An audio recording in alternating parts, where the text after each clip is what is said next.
Hi guys, trending man ni karon magluto sa kuan, init sa adlaw atong sulayan. Makaluto ba ta? Mantika init. Ang tag mantika guys.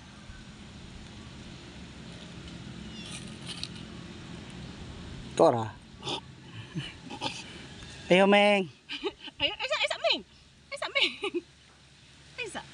Lah, bukal na ron. Isa Ming. Na. Maluto yun ni siya. Klaro kayo na oh. Oh, klaro gyud kay ni siyang maluto ni guys. Legit kayo ni. Init. Ayo pa yung kay mo malandong. Tawa guys. Isang lang tawon o kuan ba siya mo. Sane mo bukal-bukal. Bukal na gani. Maluto ba ka ni? Nga pirti man jud ka init. Dinhi nato mabalaan kung unsa ka init ang sikihor ug maluto jud ni siya. A few moments later. Na jud siya kaya to nang lutuon ning itlog. Ug makaluto ba gyud siya. Tawa. Sideng nan. Lah, Hala. lah. Tusang lang tawon ug mo kuan ba sa ming. Maluto ni ugma. Hala niluto siya oh. Ugma maluto. Paabot sa taan ning kuan.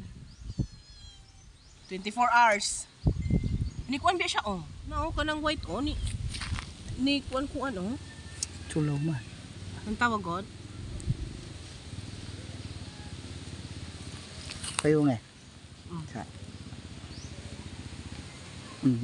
Naputi ra ng puti. Puti na puti. Na oh, ni kuan na siya sa kilid oh, i-focus pa. No? Ni kuan ang sa kilid. Ang sa kilid ra. Kita ano bulad. Unsa hasta kami ani maluto siguro. Sa Meng, wait sa Meng. Oh. Wala siya. Wala di gyud siya. Di siya himpuan. Ay sa Meng. 12 sleepless hours later. Nya, naluto na. Wala. Wala gyud siya. After 24 hours. Oh, after 24 hours. Muna siya nahitabo guys, oh. Tanaw lagi ning pauwat sa kuan. Pauwat sa Facebook Muna. ug asa pang So di mga siya social legit media. nga makaluto ang kainit sa adlaw. Oh, na-try na nato, di yun siya legit. Tumora to. Mura to, bye!